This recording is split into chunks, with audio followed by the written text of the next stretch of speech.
ಭಾರತ ದೇಶದ ಸಾರ್ವತ್ರಿಕ ಚುನಾವಣೆಯ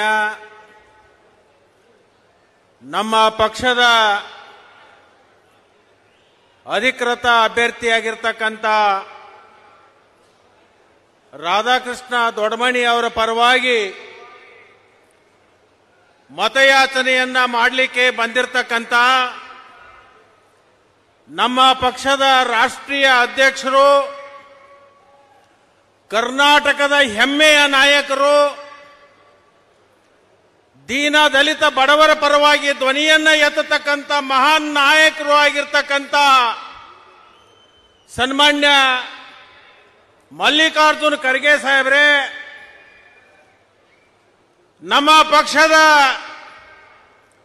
ಪ್ರದೇಶ್ ಕಾಂಗ್ರೆಸ್ ಪಕ್ಷ ಅಧ್ಯಕ್ಷರಾಗಿರ್ತಕ್ಕಂಥ ಸನ್ಮಾನ್ಯ ಡಿ.ಕೆ. ಶಿವಕುಮಾರ್ ಅವರೇ,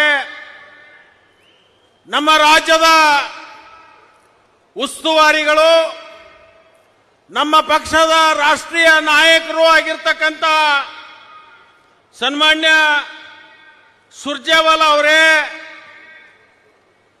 ಸಚಿವರಾಗಿರ್ತಕ್ಕಂಥ ಶರಣ ಪ್ರಕಾಶ್ ಪಾಟೀಲ್ ರೇ, ಪ್ರಿಯಾಂಕಾ ಖರ್ಗೆ ಅವರೇ, ಶರಣಬಸಪ್ಪ ದರ್ಶನಾಪುರ ಅವರೇ, ರೆಹಮಾನ್ ಖಾನ್ ರವರೇ, ಬಹುಶಃ ಅನೇಕ ಜನ ನಮ್ಮ ಶಾಸಕರಿದ್ದಾರೆ, ಮಾಜಿ ಶಾಸಕರಿದ್ದಾರೆ. ಅವ್ರು ಯಾರೂ ಕೂಡ ಅಪಾರ್ಥ ಮಾಡಿಕೊಳ್ಳಾರದೆ ವೇದಿಕೆ ಮೇಲೆ ಆಸೀನರಾಗಿರ್ತಕ್ಕಂಥ ಎಲ್ಲ ಶಾಸಕ ಮಿತ್ರರೇ, ಶಾಸಕ ಗೆಳೆಯರೇ, ಪಕ್ಷದ ಎಲ್ಲ ಗೌರವಾನ್ವಿತ ನಾಯಕರುಗಳೇ, ಇಲ್ಲಿ ಸೇರಿರ್ತಕ್ಕಂಥ ಯಾವತ್ತು ನನ್ನ ಪೂಜ್ಯ ರೈತ ಬಂಧುಗಳೇ, ಪಕ್ಷದ ಅಭಿಮಾನಿ ಕಾರ್ಯಕರ್ತರೇ, ಶ್ರದ್ಧೆಯ ತಾಯಂದಿರೇ, ಮಾಧ್ಯಮದ ಮಿತ್ರರೇ, ಬಹುಶಃ ಇಂಥ ಉರಿ ಬಿಸಿಲಿನಲ್ಲಿ ಬಹಳಷ್ಟು ಜನ ಮಾತಾಡ್ತಕ್ಕಂಥದ್ದು ನಮಗೆಲ್ಲರಿಗೂ ಕೂಡ ಮುಜುಗರ ಆಗುತ್ತೆ. ನಾವು ಹೆಚ್ಚು ಮಾತಾಡ್ಲಿಕ್ಕೆ ಹೋಗೋದಿಲ್ಲ. ಇವತ್ತು ಆರಂಭ ಇದು. ಇವತ್ತು ಉದ್ಘಾಟನೆಯನ್ನು ಮಾಡಿ ಪ್ರಚಾರಕ್ಕೆ ಒಂದು ಚಾಲನೆಯನ್ನು ಕೊಡ್ತಾ ಇದ್ದೀವಿ. ಇನ್ನೂ ಒಂದು ತಿಂಗಳ ಪರ್ಯಂತ ಅನೇಕ ಜನ ನಮ್ಮ ನಾಯಕರು ಬರ್ತಾ ಇದ್ದಾರೆ. ನಾನು ಹೆಚ್ಚಿಗೆ ಮಾತನಾಡಲಾರ್ದೆ ನಾನು ಒಂದೇ ಒಂದು ನಿಮ್ಮಲ್ಲಿ ಸಂಕಲ್ಪ ಮಾಡ್ಕೊಳ್ಳಿಕ್ಕೆ ಹೇಳ್ತೀನಿ. ಬಿಜೆಪಿ ಅವರು ಅಂದ್ರೆ ನಾವು ದೇಶಭಕ್ತರು, ದೇಶ ರಕ್ಷಣೆ ಮಾಡೋರು, ದೇಶ ನಮ್ಮಿಂದೇ ನಡೀತಿದೆ ಅಂತಕ್ಕಂಥ ವಾತಾವರಣನ ಇವತ್ತು ಮಾಡ್ತಾ ಇದ್ದಾರೆ. ಅದಕ್ಕೆ ನಾನು ಭಾರತೀಯ ಜನತಾ ಪಕ್ಷದ ಮುಖಂಡರಿಗೆ ಹೇಳಲಿಕ್ಕೆ ಬಯಸ್ತೇನೆ, ಇಲ್ಲಿ ಸೇರಿರ್ತಕ್ಕಂಥ ಏನು ಜನ ಇದ್ದಾರೆ ಇವರೆಲ್ಲರೂ ಕೂಡ ದೇಶಭಕ್ತರೇ. ಇಲ್ಲಿ ಸೇರಿರ್ತಕ್ಕಂಥವ್ರೆಲ್ಲರೂ ಕೂಡ ಈ ದೇಶದ ಮಣ್ಣಿನ ಮಕ್ಕಳು, ಭಾರತೀಯರು. ಅದಕ್ಕೆ ನಾನು ದಯವಿಟ್ಟು ಖರ್ಗೆ ಸಾಹೇಬರು ಅಪಾರ್ಥ ಮಾಡ್ಕೋಬಾರ್ದು. ಒಂದು ಮಾತನ್ನ ಹೇಳಲಿಕ್ಕೆ ನಾನು ಬಯಸ್ತೀನಿ. ನೀವೆಲ್ಲರೂ ನಾನು ಹೇಳಿದಾಗೆ ಒಂದು ಮಾತನ್ನ ಹೇಳಿ, ನಾನು ಭಲೋ ಭಾರತ್ ಮಾತಾಕಿ ಅಂತೀನಿ. ನೀವೆಲ್ಲರೂ ಕೂಡ ಗಟ್ಟಿ ಮುಷ್ಟಿಯನ್ನು ಮಾಡಿ ನೀವು ಜೈಕಾರ ಹಾಕಬೇಕು. ಅವರಿಗೆ ಗೊತ್ತಾಗಬೇಕು ಕಾಂಗ್ರೆಸ್ನವರು ನಮಗಿಂತಲೂ ಹೆಚ್ಚು ದೇಶಭಕ್ತರಿದ್ದಾರೆ ಅಂತಕ್ಕಂಥದ್ದು ಅವರಿಗೆ ಸಂದೇಶ ಕಳಿಸ್ಬೇಕು.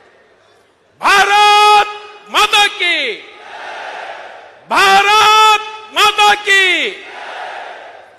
ಇದು ಇಲ್ಲಿ ಅಷ್ಟೇ ಅಲ್ಲ, ಇದು ಹೋಗಿ ಬೆಂಗಳೂರು ದಿಲ್ಲಿಗೆ ಮುಟ್ಟಬೇಕು.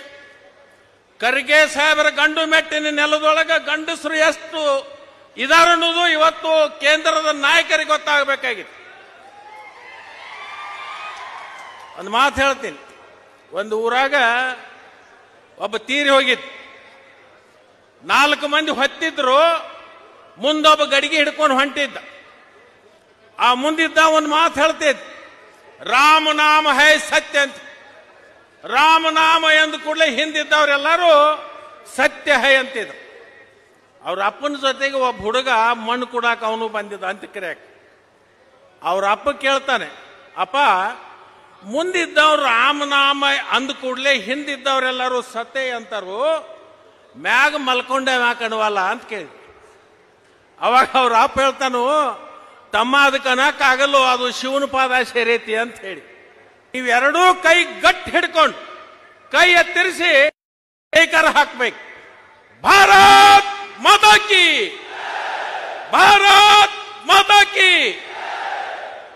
2014ನೇ ಇಸ್ವಿ ಒಳಗೆ ಗುಜರಾತದಿಂದ ನರೇಂದ್ರ ಮೋದಿ ಅವರನ್ನ ಈ ದೇಶದ ಪ್ರಧಾನಮಂತ್ರಿ ಮಾಡ್ತೀವಿ ಅಂತ ಹೇಳಿದ್ರು.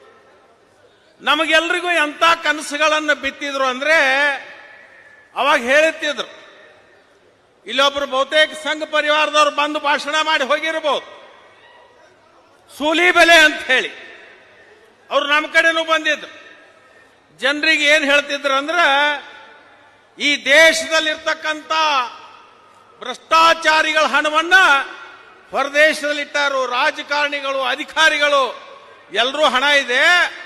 ಆ ಹಣ ನರೇಂದ್ರ ಮೋದಿ ಅವರು ಪ್ರಧಾನಮಂತ್ರಿ ಆದ್ರೆ ಆ ಹಣ ಭಾರತ ದೇಶಕ್ಕೆ ತಂದ ಒಬ್ಬರ ಮಣಿ ಮುಂದೆ ಡಾಂಬ್ರಿ ರಸ್ತಾದ ಬದಲಿಗೆ ನಾವು ಬಂಗಾರ ತಗಡು ಬಡದ್ರು ಸಹಿತ ರೊಕ್ಕ ಉಳಿತದ ಅಂತ ಹೇಳ್ತಿದ್ರು. ಇನ್ನೊಂದು ಹೇಳಿದ್ರು, ಈ ದೇಶದ ರೈತರಿಗೆ, ಬರಗಾಲದಲ್ಲಿ ತತ್ತರಿಸ್ತಕ್ಕಂಥ ಜನರಿಗೆ ಶಾಶ್ವತವಾಗಿರ್ತಕ್ಕಂಥ ಪರಿಹಾರ ಕೊಡ್ತೀವಿ. ಗಂಗಾ ನದಿ ತಂದು ಕಾವೇರಿ, ಕಾವೇರಿಯಿಂದ ಕೃಷ್ಣ, ಕೃಷ್ಣದಿಂದ ಭೀಮಾ ನದಿಗೆ ನದಿ ಜೋಡಣೆ ಮಾಡ್ತೀನಿ ಅಂತ ಹೇಳಿದ್ರು. ಅದರ ಜೊತೆಗೆ ಬೆಲೆ ಏರಿಕೆಯಿಂದ ತತ್ತರಿಸ್ತಕ್ಕಂಥ ಜನರನ್ನ ಇವತ್ತು ಅವರಿಗೆ ರಕ್ಷಣೆ ಮಾಡ್ತೀವಿ ಅಂತ ಹೇಳಿದ್ರು. ಅನೇಕ ಇಂತಹ ವಿಚಾರಗಳನ್ನು ಹೇಳಿದ್ರು. ಬುಲೆಟ್ ಟ್ರೈನ್ ಬಿಡ್ತೀವಿ ಅಂತ ಹೇಳಿದ್ರು. ಭಾರತ ದೇಶದ ಡಾಲರ್ ರೇಟ ಇವತ್ತು ಇಂಡಿಯಾದ ರುಪೀಸ್ ಮುಂದೆ 54 ಎತ್ತು, ಅದನ್ನ 10 ರೂಪಾಯಿಗೆ ತಂದು ಇಳಿಸ್ತೀವಿ ಅಂತ ಹೇಳಿದ್ರು. ಇವತ್ತೇನಾಗಿದೆ? ಇವರು ಕೊಟ್ಟಿರ್ತಕ್ಕಂಥ ಭರವಸೆ, ವಿದೇಶದಲ್ಲಿರ್ತಕ್ಕಂಥ ಕಪ್ಪು ಹಣ ತರ್ತೀವಿ, ಭಾರತ ದೇಶದ ರಸ್ತೆಗಳನ್ನ ನಾವು ಬಂಗಾರ ತಗಡಿನಿಂದ ಬಡದ್ರ ರೈತರ ಆದಾಯ ಬೆಲೆ ಏರಿಕೆ ಎಲ್ಲಿ ಹೋಗಿ ನಿಂತಿದೆ? ಇವತ್ತು ಪೆಟ್ರೋಲ್ ರೇಟ್ ಅವತ್ತು 54 ರೂಪಾಯಿ ಇತ್ತು, ಇವತ್ತು 101 ರೂಪಾಯಿ ಆಗಿದೆ, 103 ರೂಪಾಯಿ ಆಗಿದೆ. ಡೀಸೆಲ್ ರೇಟ್ ಏನಾಗಿದೆ? ಗ್ಯಾಸ್ ರೇಟ್ ಏನಾಗಿದೆ? ಅವತ್ತಿನ ದಿವಸ ಯುಪಿಎ ಸರ್ಕಾರದ ವಿರುದ್ಧ ಬೆಲೆ ಏರಿಕೆ ಹೋರಾಟಗಳನ್ನು ಮಾಡಿ ಅಧಿಕಾರಕ್ಕೆ ಬಂದಿರತಕ್ಕಂಥ ಭಾರತೀಯ ಜನತಾ ಪಕ್ಷದವರು ಇವತ್ತು ಜನರ ಮುಂದೆ ಬಂದು ಮತಗಳನ್ನು ಕೇಳ್ತಕ್ಕಂಥ ಯೋಗ್ಯತೆಯನ್ನ ಕಳ್ಕೊಂಡಿದ್ದಾರೆ ಅಂತಕ್ಕಂಥದ್ದನ್ನ ಈ ಸಂದರ್ಭದಲ್ಲಿ ಅಂದ್ರೆ, ನಾವು ದೇಶಭಕ್ತರು, ದೇಶ ರಕ್ಷಣೆ ಮಾಡೋರು, ದೇಶ ನಮ್ಮಿಂದೇ ನಡೀತಿದೆ ಅಂತಕ್ಕಂಥ ವಾತಾವರಣನ ಇವತ್ತು ಮಾಡ್ತಾ ಇದ್ದಾರೆ. ಅದಕ್ಕೆ ನಾನು ಭಾರತೀಯ ಜನತಾ ಪಕ್ಷದ ಮುಖಂಡರಿಗೆ ಹೇಳಲಿಕ್ಕೆ ಬಯಸ್ತೇನೆ, ಇಲ್ಲಿ ಸೇರಿರ್ತಕ್ಕಂಥ ಏನು ಜನ ಇದ್ದಾರೆ ಇವರೆಲ್ಲರೂ ಕೂಡ ದೇಶಭಕ್ತರೇ. ಇಲ್ಲಿ ಸೇರಿರ್ತಕ್ಕಂಥವರೆಲ್ಲರೂ ಕೂಡ ಈ ದೇಶದ ಮಣ್ಣಿನ ಮಕ್ಕಳು, ಭಾರತೀಯರು. ಅದಕ್ಕೆ ನಾನು ದಯವಿಟ್ಟು ಖರ್ಗೆ ಸಾಹೇಬರು ಅಪಾರ್ಥ ಮಾಡ್ಕೋಬಾರ್ದು. ಒಂದು ಮಾತನ್ನ ಹೇಳಲಿಕ್ಕೆ ನಾನು ಬಯಸ್ತೀನಿ. ನೀವೆಲ್ಲರೂ ನಾನು ಹೇಳಿದಾಗೆ ಒಂದು ಮಾತನ್ನ ಹೇಳಿ, ನಾನು ಭಲೋ ಭಾರತ್ ಮಾತಾಕಿ ಅಂತೀನಿ. ನೀವೆಲ್ಲರೂ ಕೂಡ ಗಟ್ಟಿ ಮುಷ್ಟಿಯನ್ನು ಮಾಡಿ ನೀವು ಜೈಕಾರ ಹಾಕಬೇಕು. ಅವರಿಗೆ ಗೊತ್ತಾಗಬೇಕು, ಕಾಂಗ್ರೆಸ್ನವರು ನಮಗಿಂತಲೂ ಹೆಚ್ಚು ದೇಶಭಕ್ತರಿದ್ದಾರೆ ಅಂತಕ್ಕಂಥದ್ದು ಅವರಿಗೆ ಸಂದೇಶ ಕಳಿಸ್ಬೇಕು.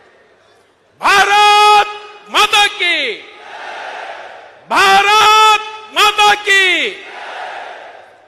ಇದು ಇಲ್ಲಿ ಅಷ್ಟೇ ಅಲ್ಲ, ಇದು ಹೋಗಿ ಬೆಂಗಳೂರು, ದಿಲ್ಲಿಗೆ ಮುಟ್ಟಬೇಕು. ಖರ್ಗೆ ಸಾಹೇಬರ ಗಂಡು ಮೆಟ್ಟಿನ ನೆಲದೊಳಗೆ ಗಂಡಸರು ಎಷ್ಟು ಇದಾರೆ ಅನ್ನೋದು ಇವತ್ತು ಕೇಂದ್ರದ ನಾಯಕರಿಗೆ ಗೊತ್ತಾಗಬೇಕಾಗಿತ್ತು. ಒಂದು ಮಾತು ಹೇಳ್ತೀನಿ. ಒಂದು ಊರಾಗ ಒಬ್ಬ ತೀರಿ ಹೋಗಿದ್ದು, 4 ಮಂದಿ ಹೊತ್ತಿದ್ರು, ಮುಂದೊಬ್ಬ ಗಡಿಗೆ ಹಿಡ್ಕೊಂಡು ಹೊಂಟಿದ್ದ.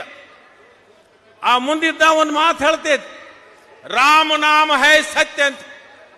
ರಾಮನಾಮ ಎಂದ ಕೂಡಲೇ ಹಿಂದಿದ್ದವರೆಲ್ಲರೂ ಸತ್ಯ ಹೈ ಅಂತಿದ್ರು.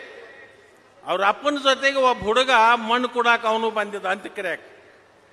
ಅವ್ರ ಅಪ್ಪ ಕೇಳ್ತಾನೆ, ಅಪ್ಪ ಮುಂದಿದ್ದವ್ರು ರಾಮನಾಮ ಅಂದ ಕೂಡಲೇ ಹಿಂದಿದ್ದವ್ರೆಲ್ಲರೂ ಸತೆ ಅಂತಾರು, ಮ್ಯಾಗ ಮಲ್ಕೊಂಡೆ ಮ್ಯಾಕಣವಲ್ಲ ಅಂತ ಕೇಳಿ. ಅವಾಗ ಅವ್ರ ಅಪ್ಪ ಹೇಳ್ತಾನು, ತಮ್ಮ ಅದಕ್ಕೆ ಅನ್ನಕ್ಕಾಗಲ್ಲೋ, ಅದು ಶಿವನ ಪಾದ ಸೇರೈತಿ ಅಂತ ಹೇಳಿ. ನೀವೆರಡೂ ಕೈ ಗಟ್ಟಿ ಹಿಡ್ಕೊಂಡು ಕೈ ಎತ್ತರಿಸಿ ಏಕರ ಹಾಕ್ಬೇಕು. ಭಾರತ್ ಮಾತಾ ಕಿ, ಭಾರತ್ ಮಾತಾ ಕಿ.